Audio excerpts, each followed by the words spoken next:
तो गाइस आज आप सुनने जा रहे हैं एक 3D हॉरर साउंड पांडे है। जिसको सुन मैं जो घटना आपको बताने जा रहा हूँ ये मुझे मेरे सर ने बताई थी। ये घटना वैसे तो बहुत अजीब है लेकिन बिल्कुल सच है, क्योंकि मैंने और भी बहुत से लोगों के मुंह से ऐसी घटनाओं के बारे में सुना है। तो ये बात तब की है जब मैं 6th क्लास में पढ़ता था। कुछ भी हो सकता है। वो दिसंबर का महीना था। साउंड को मेरे सर मेरे घर में ही मुझे ट्यूशन पढ़ाने आते थे। हमारी इस वीडियो को हम गांव में रहा करते थे और आप लोगों को पता होगा कि गांव में लाइट का आना जाना लगा ही रहता है। तो उस रात जब सर मुझे पढ़ा रहे थे तो पढ़ाते पढ़ाते अचानक से उनको टॉयलेट जाने की जरूरत महसूस हुई। उन दिनों हमारे घर में टॉयलेट नहीं हुआ करता था, इस वजह से सर को घर के पास खेत में एक तालाब के पास जाना पड़ा। फिर जब वो वापस आए तो हमने देखा कि सर बिल्कुल भीगे हुए थे। उनको ऐसा देखकर हमें बहुत हैरानी हुई। मेरे पापा भी तब वहीं थे। तो पापा ने उनसे पूछा कि आपकी ये हालत कैसे हुई। तो उन्होंने हमें बताया कि टॉयलेट करने के बाद जब मैं तालाब के पास गया तो गलती से मेरा मोबाइल तालाब में गिर गया। तो मैं हड़बड़ाहट में तालाब में ही कूद गया और फ़ोन ढूंढने लगा, और थोड़ा ढूंढने पर मुझे मेरा फ़ोन मिल गया और इसी वजह से मैं पूरा भीग गया। तो पापा ने उनसे कहा कि आपको वापस आने में इतनी देर क्यों लग गई, क्योंकि वो तालाब तो पास में ही है। तो उन्होंने बताया कि वो पास वाले तालाब में नहीं बल्कि दूसरे तालाब में गए थे, क्योंकि पास वाले तालाब के आसपास कुछ औरतें घूम रही थी, इसलिए वो वहां नहीं गए। उनकी बात सुन के पापा चौंक गए। पापा ने फिर से उनसे पूछा कि आप उस तालाब में गए और उसमें कूद भी गए और आपको कुछ हुआ भी नहीं। वो बोले नहीं, मुझे कुछ नहीं हुआ, लेकिन वहां तालाब के पास एक औरत थी जो वहीं घूम रही थी। उसकी वजह से मैं कई देर तक तालाब में ही रुका रहा। जब सर हमारे घर पहुंचे तो काफी रात हो चुकी थी, इसलिए हमने सर को अपने घर में ही रोक लिया, क्योंकि इतनी देर रात उनका घर जाना मुश्किल था। थोड़ी देर बाद मैं भी आंख बंद करके सोने के लिए लेट गया, लेकिन मेरे पापा को नींद नहीं आ रही थी। मेरे पापा इन सब चीजों के अच्छे जानकार हैं। पापा ने सर से फिर से पूछा कि सच बताइए आपके साथ वहां क्या हुआ था। मैं उस तालाब के बारे में अच्छे से जानता हूँ, वहां इतनी रात कोई औरत नहीं आ सकती। तो सर ने हमें सारी बात बताई। सर ने बताया कि उनका फोन पानी में नहीं गिरा था। असल में जब वो उस तालाब के पास पहुंचे तो उनको वहां से किसी के जोर जोर से रोने और सिसकने की आवाजें सुनाई देने लगी। तो तभी कैसा लगा उनको दोस्तों? उस तालाब में से की नहीं, एक लाश अगर जैसी हाँ, कोई चीज तो लाइक मारिए, बाहर आती दिखाई सब्सक्राइब दी। मारिए, क्योंकि ऐसी और बहुत सी तभी वीडियोस मेरे चारों जल्द ही तरफ आने वाली पानी है, का बाउंडर छा इसलिए गया। लाइक करिए। मैंने वहां से भागने की कोशिश भी की, पे। लेकिन मेरे पीछे एक बड़ा सा अजगर जैसा कोई सांप खड़ा था और वो सड़ी हुई बदबू उसी में से आ रही थी, मानो कि वो बहुत टाइम पहले मर चुका हो। चांद की रोशनी में मैं उसे अच्छे से देख पा रहा था। डर के मारे मैं दामोदर नाथ जी का नाम लेने लगा और फिर किसी तरह वहां से निकल के यहां पर पहुंचा। उनकी बात सुन के पापा ने बोला कि आपको उस तालाब में नहीं जाना चाहिए था, क्योंकि उस तालाब में एक जल पिशाचनी का वास है और वो तालाब ना जाने कितने इंसानों और जानवरों को अपने अंदर निगल चुका है। और जो अजगर आपको वहां दिखाई दिया था वो वही पिशाचनी है जो कि अजगर के रूप में वहां रहती है। पापा ने बताया कि वो तालाब बहुत पुराना है और एक बार एक अघोरी ने उस तालाब में उस जल पिशाचनी को छोड़ दिया था और तब से वो उसी में रहती है और ना जाने कितने लोगों को निगल चुकी है। मैं आपको बताऊं कि वो तालाब सच में बहुत भयानक है। एक बार उस पिशाचिनी ने मुझे भी अपने जाल में फंसाने की कोशिश की थी। मैं मदहोश होके उस तालाब के करीब जाने लगा था, लेकिन तभी मुझे मेरी ही आवाज ने रोक लिया, आगे मत जाओ, आगे तालाब है।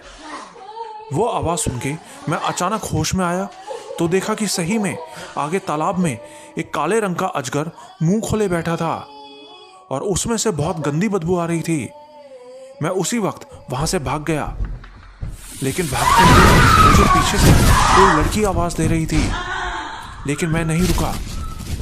आज मौसम की वजह से उस तालाब का पानी सूख चुका है, इसीलिए लोगों के मरने की घटनाएं अब बंद हो चुकी हैं। लेकिन लोग बताते हैं कि वो जल पिशाचनी तभी तक शांत है जब तक उस तालाब में पानी नहीं है, क्योंकि उसको पानी से ही ताकत मिलती है। बारिश के मौसम में भी वो तालाब खाली ही रहता है।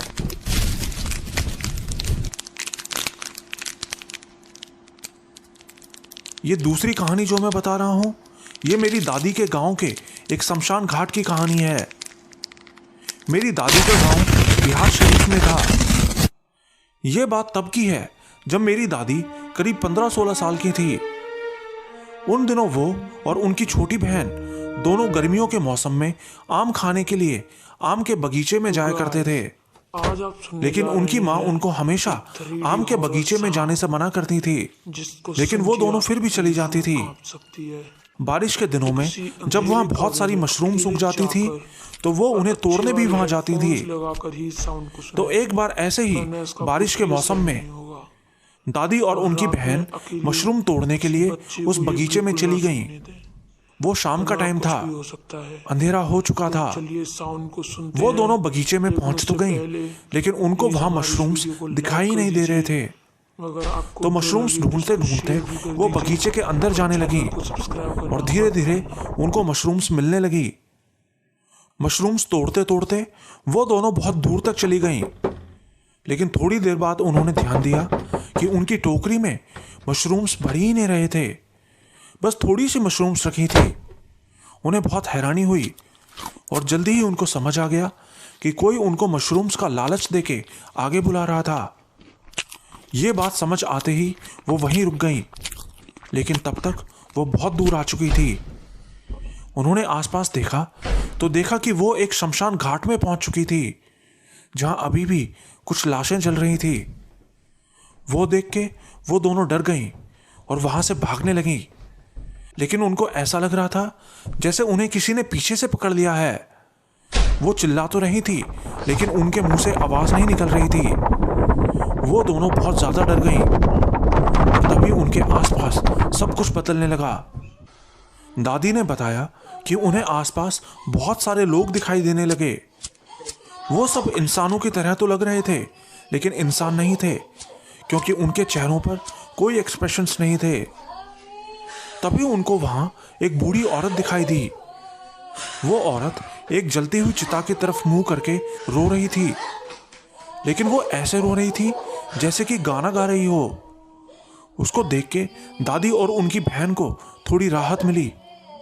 उन्होंने सोचा कि वो औरत शायद अपने किसी परिजन की चिता पर रो रही है। वो दोनों उस औरत के पास गईं और उससे पूछा, माँ जी क्या हुआ, आपका कोई मर गया है क्या? हाँ, वो औरत बोली, और इतना कह के वो जोर जोर से रोने लगी। फिर उस औरत ने उनसे पूछा, तुम लोगों का कौन मर गया है जो तुम यहाँ आई हो?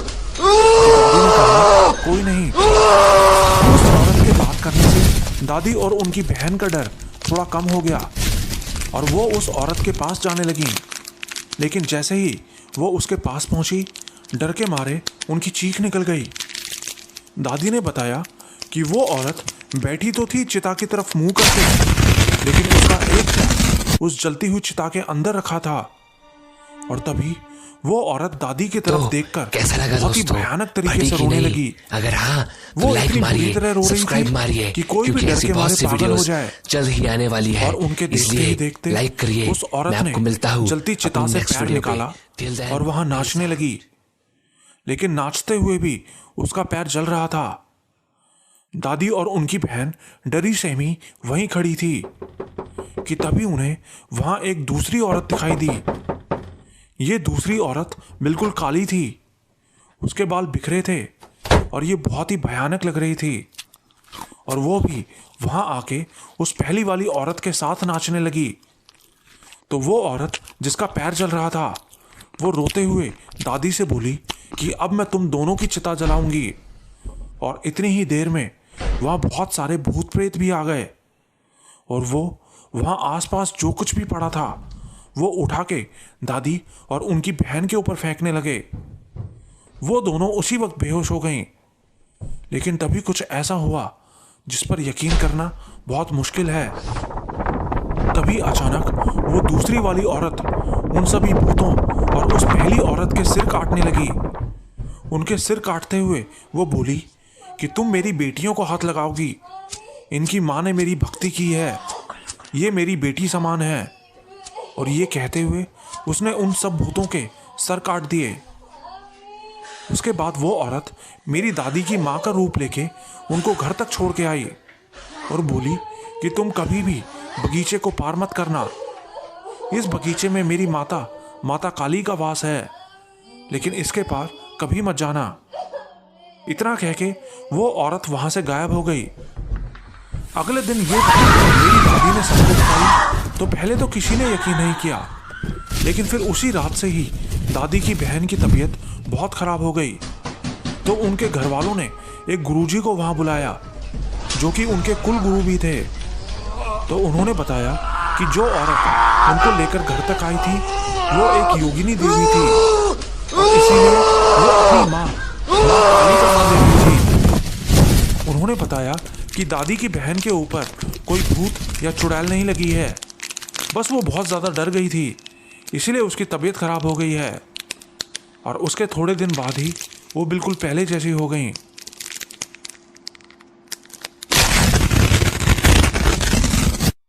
मेरा नाम समीना है। मैं आसाम के नगांव में रहती हूँ। मैं जो कहानी आपको बता रही हूँ शायद आप लोग इस पर यकीन ना करें, लेकिन ये कहानी बिल्कुल सच है। आज आप ये मुझे मेरे अब्बू ने बताई थी। 3D हॉरर सांप तो कहानी ऐसी है कि आज से बहुत साल पहले हमारे गांव में दो भाई रहा करते थे। अंधेरे कमरे में अकेले गांव के ही जाकर पास एक नदी है अच्छे वाले हेडफोन्स जिसका नाम लगाकर कोलोंग ये है। साउंड को सुने। वो दोनों वरना देर इसका रात कुछ भी असर उस नहीं नदी में मछलियां पकड़ने के लिए जाते थे। रात में अकेले तो एक रात खाना खाने के बाद वो दोनों उस नदी में मछलियां पकड़ने के लिए निकल गए। तो बड़ा भाई मछलियां पकड़ रहा था और छोटा भाई नाव चला रहा था। हमारी इस वीडियो को लाइक बीच बीच में वो लोग बातें भी कर रहे थे। लगे तो इसको शेयर भी कर थोड़ी दीजिए देर बाद ही और चैनल बड़े को भाई ने सब्सक्राइब बहुत सारी करना मछलियां पकड़ ली थी, लेकिन उसने नोटिस किया कि बहुत देर से उसका छोटा भाई जो कि नाव चला रहा था वो बिल्कुल चुप था, कुछ नहीं बोल रहा था। फिर उसने डब्बे में मछलियां देखी तो देखा कि उसमें तो एक भी मछली नहीं थी। उसको बहुत हैरानी हुई। उसने अपने भाई से पूछा कि मैंने तो इतनी सारी मछलियां पकड़ी थी, वो सारी मछलियां कहाँ गई? तो छोटा भाई बोला, मुझे नहीं पता, मैं तो नाव चला रहा था। उसने सोचा शायद मछलियां उछल उछल के पानी में चली गई होंगी। वो फिर से मछलियां पकड़ने लगा। थोड़ी देर बाद उसने फिर से मछलियां चेक की तो इस बार भी एक भी मछली नहीं थी। अब उसे शक होने लगा। वो फिर से मछलियां पकड़ने लगा। उस टाइम वहां के लोग पानी के एक शैतान के बारे में बातें किया करते थे जो मछलियां खाता था। उसको याद आया कि वो शैतान अपने साथ एक पोटली भी रखता है और उसकी सारी शक्ति उसी पोटली में होती है। उसने पलट के अपने भाई के पास देखा तो उसके पास भी एक पोटली थी। वो समझ गया कि ये उसका भाई नहीं बल्कि वो ही शैतान है और मौका देखकर बड़ी चालाकी से उसने वो पोटली उठा ली। पोटली लेने के बाद उसने उस शैतान से कहा, मैं जानता हूं तू मेरा भाई नहीं है, बता तू कौन है और तूने मेरे भाई के साथ क्या किया? तो शैतान बोला कि तेरे भाई को तो मैं कब का मार चुका हूं और मैंने उसका रूप ले लिया है। वो सारी मछलियां भी मैंने ही खाई हैं। शैतान की बात सुन के वो आदमी बहुत परेशान हो गया। वो शैतान उससे अपनी पोटली मांग रहा था, लेकिन उसने देने से मना कर दिया। बोला कि मेरे घर पर मेरी माँ और मेरे भाई की बीवी तुम्हारे आने का इंतजार कर रहे हैं। तूने मेरे भाई को मार दिया, अब मैं घर कैसे जाऊंगा? इसलिए अब तू ही मेरा भाई बनके मेरे साथ रहेगा। वो शैतान मजबूर था क्योंकि उसकी सारी ताकत उस पोटली में थी, इसलिए वो उसके साथ जाने को तैयार हो गया। फिर वो उसे अपने साथ ले गया और वो शैतान वहीं रहने लगा। तो कैसा उसके लगा भाई के दोस्तों? रूप में। फटी की नहीं? अगर उस हाँ आदमी ने तो वो लाइक पोटली मारिए, अपनी माँ को सब्सक्राइब दी मारिए, और क्योंकि कहा ऐसी कि बहुत सी इसे सरसों वीडियोस के खेत में जल्द ले ही जाकर आने दबा वाली देना। है। इसलिए और लाइक चाहे कुछ करिए। भी हो, मैं आपको इसे मिलता किसी हूँ को मत देना। अपनी नेक्स्ट वीडियो पे। छोटे भाई को भी नहीं। Peace out. उसकी माँ ने वैसा ही किया। बिना उस पोटली के उस शैतान में कोई ताकत नहीं थी। वो उसके भाई के रूप में ही उनके साथ रहने लगा। फिर कई साल बाद एक बार वो बड़ा भाई किसी काम से बाहर गया हुआ था, तो उस शैतान ने पीछे से अपनी माँ से वो पोटली मांगी और उसकी माँ ने उसकी बातों में आके वो पोटली उसको दे दी। पोटली मिलते ही वो शैतान वहां से भाग गया। कुछ भी हो सकता है। फिर रात में जब वो लड़का वापस आया तो उसकी माँ ने उसको सारी बात बताई। तब जाके उसने सारी बात अपने घर वालों को बताई कि वो तो शैतान था जो उसके भाई के रूप में वहां रह रहा था। लोग बताते हैं कि वहां से भाग जाने के बाद भी वो शैतान बीच बीच में अपनी पत्नी और बच्चों को देखने आता था और दूर से ही देख के चला जाता था।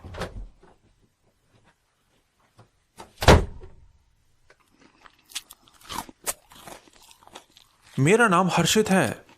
मैं मुंबई के बदलापुर का रहने वाला हूं। मैं जहां रहता हूं इस पूरे इलाके में जंगल हैं, लेकिन यहां अभी नई नई बिल्डिंग्स की कंस्ट्रक्शन भी चल रही हैं। इसीलिए दिन में तो इस इलाके में अच्छी चहल पहल रहती है, लेकिन रात में सब कुछ शांत हो जाता है। हमने भी ऐसी ही एक सोसाइटी में अभी 6 महीने पहले फ्लैट लिया था। हमारे घर में मेरे पेरेंट्स और मेरा बड़ा भाई रहते हैं।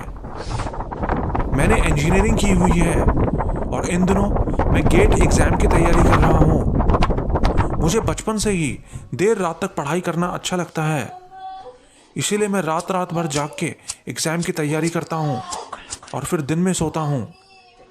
रात में जब भी मेरी मम्मी की आंख खुलती तो मम्मी मुझे चेक करने के लिए मेरे कमरे के पास आके मुझे आवाज़ देती थी, ये देखने के लिए कि मैं सो रहा हूँ या जग रहा हूँ। मम्मी जब भी उठती थी तो उनकी पायल और चूड़ियों की आवाज़ से मुझे पता चल जाता था कि मम्मी उठ गई हैं। सब कुछ नॉर्मल चल रहा था। फिर एक रात रोज मैं उस रात भी पढ़ाई कर रहा था, तो रात 1 बजे के करीब मुझे बाहर से पायल की आवाज़ आई। मुझे लगा मम्मी होगी। मैंने दरवाज़ा खोल के देखा, लेकिन वहाँ कोई नहीं था। मुझे थोड़ा अजीब तो लगा कि मम्मी इतनी जल्दी कैसे चली जाएंगी, लेकिन मैंने ध्यान नहीं दिया। लेकिन फिर 5 मिनट बाद ही मुझे फिर से अपने रूम के बाहर से पायल की आवाज़ सुनाई दी। मुझे पढ़ाई करने में डिस्टर्बेंस हो रहा था। मैंने मम्मी को आवाज़ भी लगाई, लेकिन कोई जवाब नहीं आया। लेकिन वो पायल की आवाज़ अभी भी आए जा रही थी। मैं उठा और गुस्से से दरवाज़ा खोला, लेकिन मम्मी वहाँ नहीं थी। फिर मैंने मम्मी के रूम में जाके देखा तो देखा कि मम्मी तो गहरी नींद में सो रही थी। कैसा लगा दोस्तों? तो फिर वो पायल की आवाज़ अगर किसकी हाँ थी? तो लाइक मारिए, सब्सक्राइब अगले दिन मैंने मारिए, मम्मी से क्योंकि ऐसी पूछा बहुत सी तो वीडियोस उन्होंने बताया जल्द ही आने कि वाली कल है। रात तो वो इसलिए एक बार भी नहीं लाइक उठी करिए। थी। मैं आपको मिलता हूँ उनकी अपनी बात नेक्स्ट सुन के वीडियो पे। मैं बहुत डर गया। Peace out. अगले 4-5 दिनों तक ऐसा ही चलता रहा। तो गाइस, फिर एक रात आज आप सुनने जा रहे मैं हैं ऐसे ही रूम में बैठा 3D horror पढ़ाई कर रहा था। जिसको तभी सुन के अचानक आप मेरी खिड़की के बाहर कुत्ते भौंकने लगे। तो किसी अंधेरे मुझे बहुत कमरे में डिस्टर्बेंस हो रहा था। जाकर वैसे भी मुझे बचपन से भूतों में बहुत इंटरेस्ट था, तो मैंने सोचा कि खिड़की से बाहर देखता हूँ, शायद कोई भूत नजर आ जाए। किसी बच्चे को ये लेकिन ऐसा कुछ दिखाई नहीं दिया। फिर मैंने खिड़की बंद की और पढ़ाई करने लगा। साउंड को सुनते हैं। लेकिन कुछ ही देर बाद मुझे वही पायल की आवाज़ सुनाई देने लगी। लाइक कर दीजिए लेकिन इस बार वो आवाज़ मेरी खिड़की के बाहर से आ रही थी और चैनल को और मैंने महसूस किया कि वो आवाज़ धीरे धीरे मेरे पास आती जा रही थी। लेकिन हम तो 18वीं मंजिल पे रहते थे, इतनी ऊपर कौन आ सकता था? मैं डर के मारे बस खिड़की की तरफ ही देखे जा रहा था। हमारी खिड़की शीशे की थी, इसीलिए मैं उसके आर पार आसानी से देख सकता था। और तभी मुझे एक काला साया खिड़की के दूसरी तरफ दिखाई दिया। धीरे धीरे वो साया एक औरत का रूप लेने लगा और वो औरत ठीक मेरी खिड़की के सामने ही हवा में बैठी थी। लेकिन वो अंदर नहीं आ रही थी। उस वक्त मैं इतना डर गया कि हिल भी नहीं पा रहा था। वो औरत 10 मिनट तक वहीं बैठी रही। वो लगातार मुझे ही घूरे जा रही थी। मैं मन ही मन भगवान को याद कर रहा था और फिर वो एकदम से गायब हो गई। ये बात मैंने अपने घर वालों को बताई तो पापा बोले कि ये सब हॉरर मूवीज देखने का नतीजा है। लेकिन फिर उसी दिन जब हमने बिल्डिंग के दूसरे लोगों से पता किया तो उन्होंने बताया कि सोसाइटी के और भी कई लोगों ने उस चुड़ैल को देखा था। तब जाके मेरे पापा ने मेरी बात पर यकीन किया। उसके बाद हमने घर में पूजा कर और उसके बाद वो औरत मुझे फिर कभी दिखाई नहीं दी।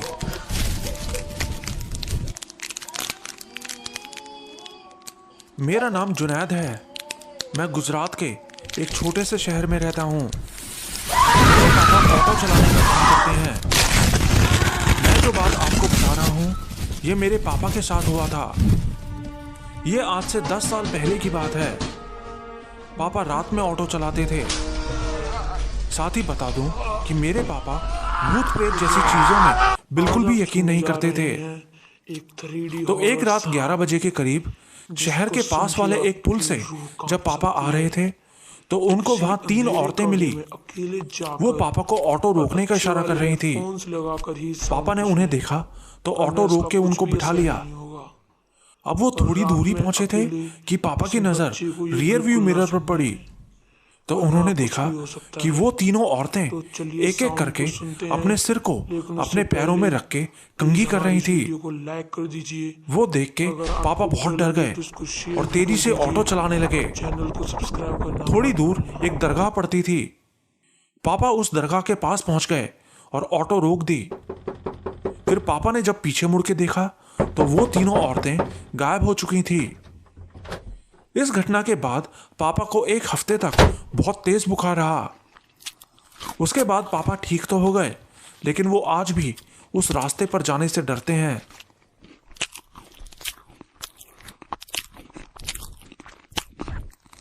मेरा नाम रेहान है। ये घटना जो मैं बता रहा हूं ये मेरे छोटे मामा के साथ घटी थी जब वो पुणे में पढ़ाई करते थे। पुणे में उन्होंने एक कमरा लिया हुआ था जहां वो अपने दोस्तों के साथ रहते थे। जब वो वहां रहने गए तो शुरू के कुछ दिनों तक तो सब कुछ ठीक रहा। लेकिन फिर एक रात 12 बजे के करीब उनके दरवाजे पर नॉक हुआ। उन्होंने दरवाजा खोल के देखा लेकिन बाहर कोई नहीं था। उन्होंने सोचा कि शायद किसी ने शरारत की होगी। उन्होंने ज्यादा ध्यान नहीं दिया और आके सो गए। लेकिन फिर 1 हफ्ते बाद फिर से रात 12 बजे किसी ने उनके दरवाजे पर नॉक किया। शुरू में वो नॉक कई दिनों में होती थी लेकिन बाद में हर रात कोई उनके दरवाजे को नॉक करने लगा। फिर एक दिन जब उनका मकान मालिक उनके यहाँ किराया लेने आया तो उन्होंने ये सब बातें उसको बताई। तो मकान मालिक ने बताया कि वो मेरी बहन है जो आज से 5 साल पहले मर गई थी। उसने बताया कि ये मकान हम 2 भाई और एक बहन के नाम था लेकिन उसके मकान के हिस्से पे कब्जा करने के लिए हम लोग उसको परेशान करते थे। इसलिए एक दिन उसने खुदकुशी कर ली। उसकी आत्मा आज भी इस घर में आके हमें ढूंढती है और दरवाजे पर नॉक करती है। इस वजह से हम इस घर से बाहर रहते हैं।